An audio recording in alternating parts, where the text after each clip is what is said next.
RCR, la red que comunica y une al Perú. Vamos a dialogar, nos vamos a contactar desde la región Puno con el doctor José Belón Jara, que es abogado, ex procurador anticorrupción, analista político. Doctor Belón, muchas gracias por este contacto. Buenas tardes. Buenas tardes, y con todo RCR, un gusto saludarlos siempre. El gusto de nosotros y gracias por su tiempo. Bien, queremos que vamos a detallar esta situación de crisis política, pues que ya viene desde tiempo en nuestro país y que naturalmente perjudica a todos los peruanos. Hay un récord en nuestro país de autoridades que no duran en sus cargos, ¿no? Hablando del Poder Ejecutivo, son 68 cambios ministeriales en un poquito más de un año de gobierno de Pedro Castillo. Y ahora también en el Poder Legislativo hemos visto ya la salida de la presidenta del Congreso, Lady Camones, que ha durado solo 38 días. ¿Cuál es su opinión al respecto, doctor? Sí, lamentable esta larga agonía del periodo gubernamental de Pedro Castillo y también la corta agonía de Lady Camones. Yo creo que eso le hace muchísimo daño al país.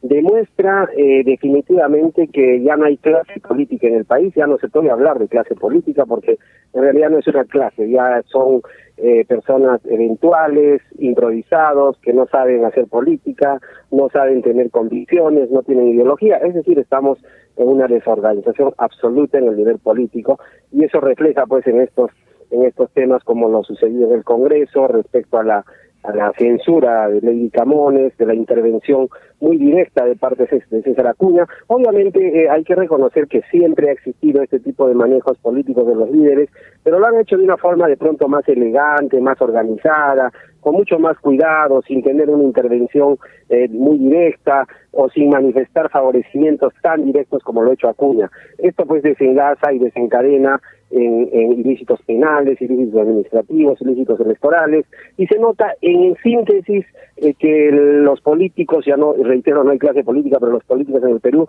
tienen un solo interés, y es el interés personal, el interés de favorecerse. Ahora, doctor, la Fiscalía en todo caso está haciendo bien, ya al conocerse hoy que se ha abierto una investigación preliminar a César Acuña, luego de conocerse pues la difusión de estos audios conjuntamente con la vacada presidenta del Congreso de la República. Arduo trabajo que está haciendo la Fiscalía, ¿no? Sí, efectivamente. Bueno, se les ha aperturado investigaciones preliminares por delitos como por ejemplo el patrocinio ilegal, negociación incompatible, bueno, ilícitos penales que presuntamente habrían cometido. Ahí lo que hay que decir, y esto ya como abogado penalista lo puedo decir, que hay ciertos ilícitos penales contra la administración pública que son de mera actividad y otros de mero resultado. En este caso, algunos delitos de, por ejemplo, el patrocinio ilegal de intereses o la negociación incompatible, tiene el encuentro de la mera actividad, es decir, el solo hecho de haber ya concertado y haber tenido un futuro favorecido, que en este caso ha sido manifestado por el propio Acuña. Entonces creo que sí amerita una investigación preliminar, seguramente se va a corroborar con el resto de diligencias, la Fiscalía va a tener que hacer registros de celulares, va a tener que hacer incautaciones, va a tener que hacer allanamientos, recibir manifestaciones, una serie de diligencias preliminares, y al final determinará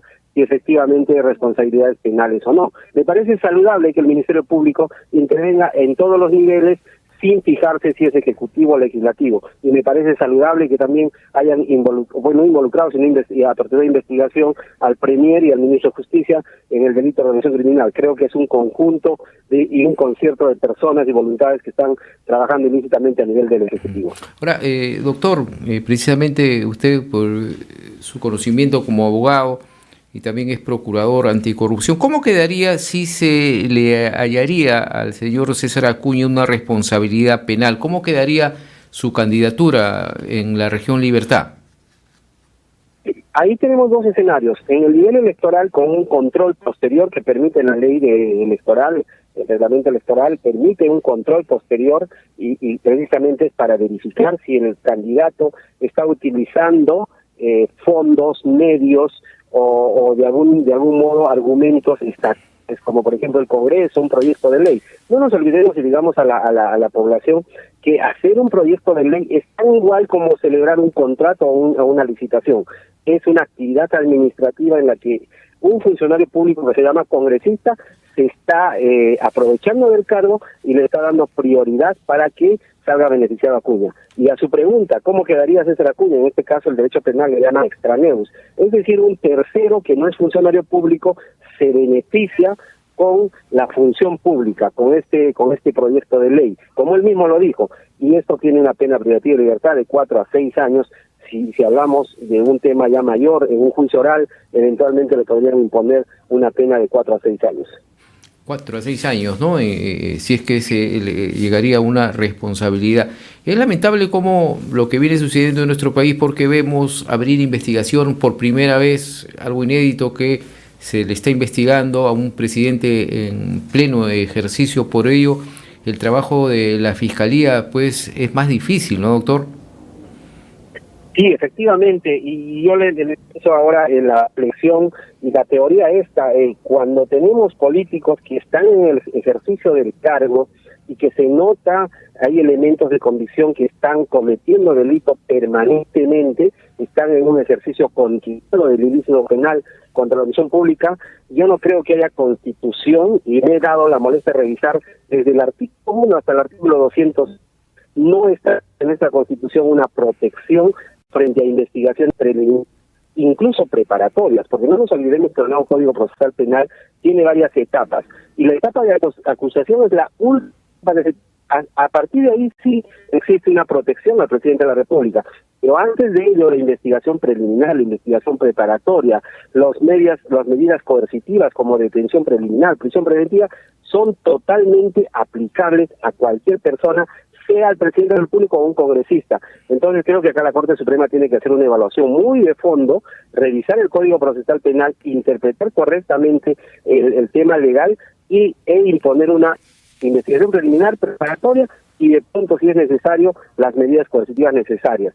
Yo lo invito a usted, si usted es una persona muy inteligente, a la corrupción para no investigar preparatoriamente, para no judicializar y no pedir medidas coercitivas contra el presidente de la República. Obviamente hay colegas constitucionalistas que con el concepto antiguo de la filosofía constitucionalista dicen no se le puede acusar. Muy bien, no se le puede acusar, pero sí se le puede aplicar medidas coercitivas.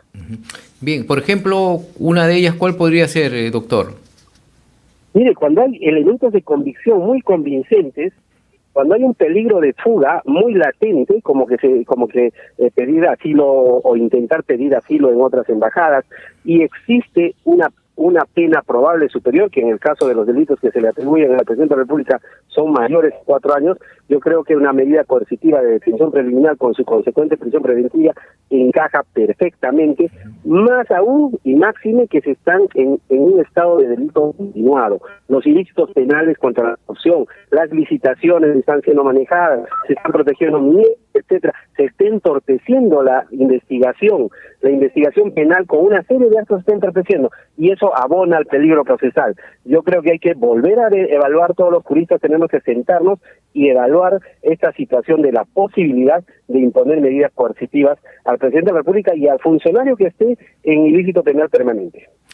Doctor, y finalmente, ¿qué le parece? Bueno, ayer, por ejemplo, nos causó a nosotros sorpresa que el presidente de la República, que tenía que asistir al Ministerio Público en calidad de investigado, a rendir una serie de responder a una serie de preguntas que tiene la Fiscalía, una serie de investigaciones que tiene el presidente de la República, ya ir en su coche, ¿no? Porque anteriormente él ha estado yendo caminando, está cerca Palacio de Gobierno del Ministerio Público en Lima, en el centro de Lima, y el ministro de Trabajo, el señor Alejandro Salas, manifestó que él no había ido como anteriores veces caminando porque anunció que el presidente de la República está recibiendo amenazas de muerte de hace 3 semanas y media. Hoy, el premier Aníbal Torres también ha precisado que las amenazas de muerte incluso vienen ya de distintos sectores de la ultraderecha en nuestro país, y no solo el presidente de la República, sino también ministro de Estado. ¿Cómo aprecia este tipo de declaraciones que vienen de parte de los integrantes del gobierno? Bueno, y yo no creo, tradicionalmente usted sabe que las prácticas de la derecha no son tan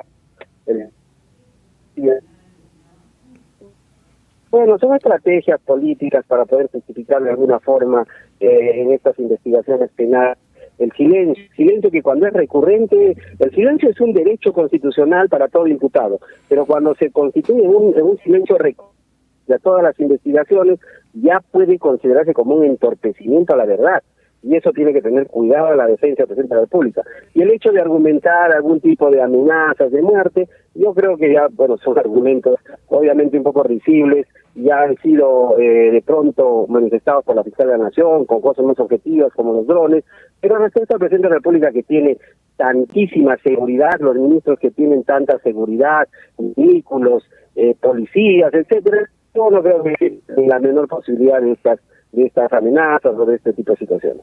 Bien, doctor José Belón, muchas gracias por su tiempo. Está usted desde Puno, seguramente con una recargada agenda, y la atención a RCR siempre es agradecida. Muy amable, muy buenas tardes. Muchísimas gracias a ustedes, un abrazo. Un abrazo. Hemos estado con el doctor José Belón Jara, abogado, es procurador anticorrupción, analista político desde la región Puno. RCR, la red que comunica y une al Perú.